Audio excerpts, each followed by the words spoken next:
നമസ്കാരം. മലയാളി വാർത്ത ഇൻസൈഡിലേക്ക് സ്വാഗതം. ഇറാന്റെ പ്രതികാരദാഹത്തിൽ ഇസ്രയേൽ വെന്തുരുകുമെന്നാണ് നിലവിൽ നിരവധി ഇറാനിയൻ നേതാക്കൾ ആക്രോശിക്കുന്നത്.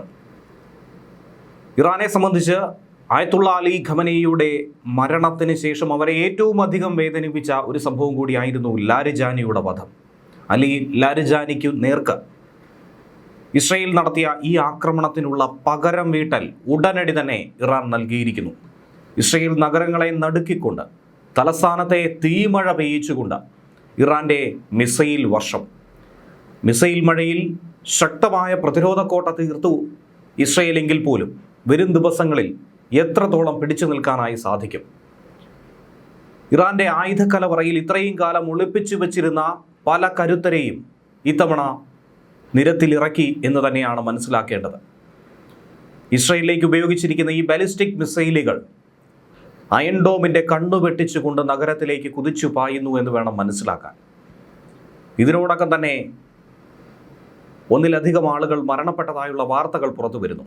ടെൽ അവീവ് നഗരത്തിൽ നിലയ്ക്കാത്ത സൈറൺ മുഴങ്ങിക്കൊണ്ടിരിക്കുന്നു. പൊതുഗതാഗത സംവിധാനങ്ങളടക്കം താറുമാറായിരിക്കുന്നു. IRGC ഒന്നുകൊണ്ടും അവസാനിപ്പിക്കില്ല എന്നാണ് നിലവിൽ ഭീഷണി മുഴക്കുന്നത്. അങ്ങനെ പശ്ചിമേഷ്യ വീണ്ടും വലിയൊരു ഭീതിയുടെ മുനമ്പിലൂടെ കടന്നു പോകുന്നു. അലി ലാരിജാനിയുടെ വധത്തിൻ്റെ പ്രതികാരമായി ഇസ്രയേലിലേക്ക് നടത്തുന്ന ആക്രമണം കൂടുതൽ കടുപ്പിക്കുന്ന സാഹചര്യത്തിൽ ലോകത്തെ ആകെ ഞെട്ടിച്ചിരിക്കുന്നു ഇറാൻ്റെ മിസൈൽ ആക്രമണം. വെറുമൊരു മിസൈൽ ആക്രമണമെന്ന് പറഞ്ഞ് അതിനെ തള്ളിക്കളയാൻ കഴിയില്ല. കാരണം ഇസ്രയേലിൻ്റെ വിഖ്യാതമായ വ്യോമ പ്രതിരോധ സംവിധാനങ്ങളെ പോലും മറികടക്കാൻ ശേഷിയുള്ള, വ്യോമ പ്രതിരോധ സംവിധാനങ്ങളെ കബളിപ്പിക്കാൻ ശേഷിയുള്ള ക്ലസ്റ്റർ വാർഹെഡുകളടക്കം ഉപയോഗിച്ചുകൊണ്ടാണ് ഇത്തവണ ഇറാൻ ആഞ്ഞടിച്ചിരിക്കുന്നത്.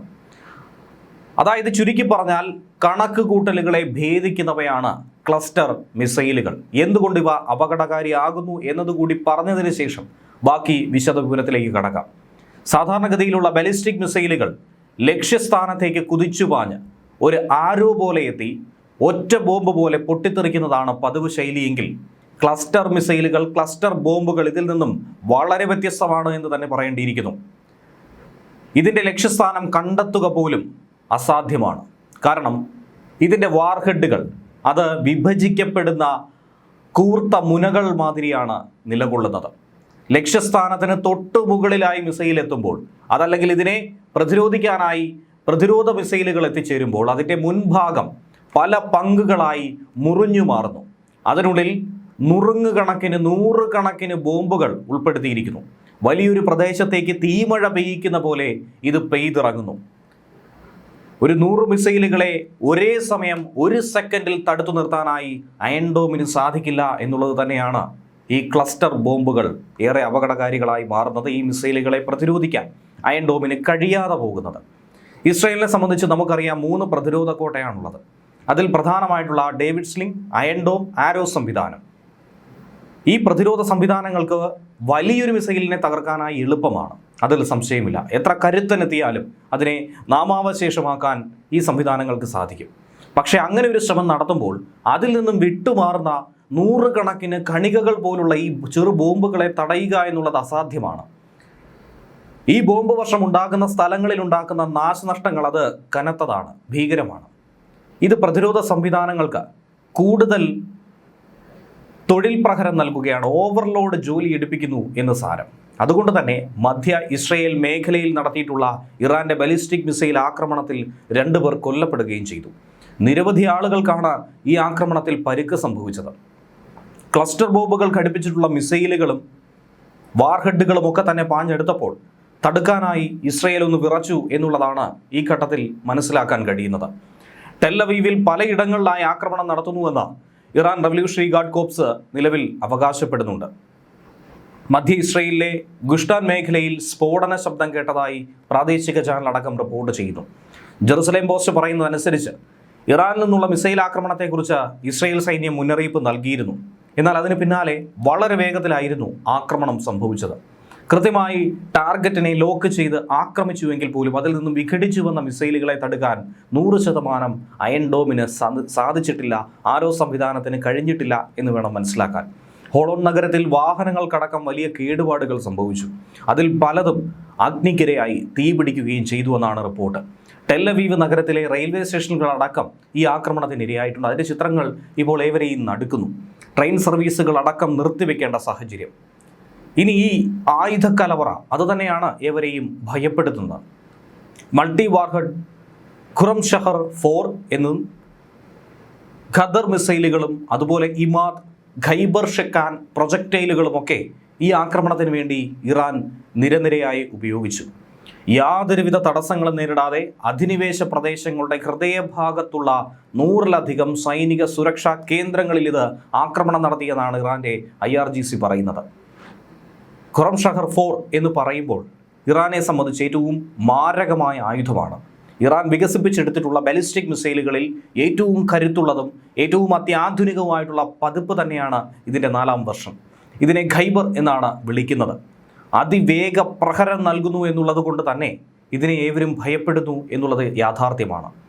അന്തരീക്ഷത്തിന് പുറത്ത് ശബ്ദത്തേക്കാൾ 16 ഇരട്ടി വേഗതയിൽ, അതായത് മാച്ച് 16 എന്നാണ് ഇതിൻ്റെ വേഗതയെക്കുറിച്ച് പരാമർശിക്കുന്നത്. ഈ മിസൈൽ ലക്ഷ്യസ്ഥാനത്തേക്ക് അടുക്കുമ്പോൾ അന്തരീക്ഷത്തിനുള്ളിൽ മാച്ച് 8 വേഗത കൈവരിക്കാനായി കഴിയുന്നു. ഇത്രയും വേഗതയുള്ള മിസൈലുകളെ കണ്ടെത്തി ഫലപ്രദമായി തടയാൻ ഒരുപക്ഷെ ചില സമയങ്ങളിൽ റഡാറുകൾക്ക് കഴിഞ്ഞിട്ടില്ല. ഒരേ സമയം ഇതിനെ ഭേദിക്കാൻ കഴിയാറില്ല. ഇതിൻ്റെ ദൂരപരിധി എന്നത് തന്നെ 2000 കിലോമീറ്ററാണ്. അതുകൊണ്ട് ഇറാനിലെ ഉൾപ്രദേശങ്ങളിൽ നിന്ന് തൊടുത്തുവിട്ടാൽ പോലും വളരെ എളുപ്പത്തിൽ ഇസ്രയേലിലെ പല മേഖലകളിലും ഇതിന് പാഞ്ഞെത്താനായി കഴിയും. ഹൈപ്പർഗോളിക് ഇന്ധനം ഉപയോഗിക്കുന്നത് കൊണ്ട് തന്നെ വിക്ഷേപണത്തിന് തയ്യാറെടുക്കാൻ കേവലം 12 മിനിറ്റ് മതിയാകുമെന്നുള്ളതാണ് ഇതിനെ ഏറെ അപകടകാരിയാക്കുന്നത്. ഇത് പെട്ടെന്നുള്ള ആക്രമണങ്ങൾക്ക് ഇറാനെ സംബന്ധിച്ച് ഏറെ സഹായിക്കുന്നതാണ്. അടുത്തത് ഖദർ മിസൈലുകൾ. ഖുറം ഷഹറിനൊപ്പം തന്നെ ഇറാൻ വിക്ഷേപിച്ച മറ്റൊരു വിഭാഗം മിസൈൽ രൂപമാണ് ഖദർ എന്ന് പറയുന്നത്. ദ്രവ ഇന്ധനം ഉപയോഗിക്കുന്ന ഇവയ്ക്ക് കൃത്യത അത് വളരെ പ്രാധാന്യമർഹിക്കുന്നത് തന്നെയാണ്. അതിന് പേര് കേട്ടവ കൂടിയാണ്. ലക്ഷ്യസ്ഥാനത്തെ വളരെ കൃത്യമായി ഭേദിക്കാൻ ഇതിന് കഴിയും. ഇസ്രയേലിലെ സൈനിക കേന്ദ്രങ്ങളെയും വിമാനത്താവളങ്ങളെയും തകർക്കാൻ ലക്ഷ്യമിട്ടാണ് ഇതിനെ രൂപകൽപ്പന ചെയ്തിരിക്കുന്നത് പോലും. കഴിഞ്ഞ ദിവസം ഇസ്രയേൽ നടത്തിയ ആക്രമണത്തിൽ ലാരിജാനിക്ക് പുറമെ തന്നെ മകനും സഹായി അലി റസ ബയാത്ത് ഉൾപ്പെടെ നിരവധി അംഗരക്ഷകരടക്കം കൊല്ലപ്പെട്ടുവെന്നാണ് ഇറാൻ ദേശീയ സുരക്ഷാ കൗൺസിൽ പറയുന്നത്. ഇറാനിലെ ബാസിദ് ഫോഴ്സ് കമാൻഡറായിട്ടുള്ള ഗുലാം റസ സുലൈമാനിയും കൊല്ലപ്പെട്ടതായി ഇറാൻ പറയുന്നു.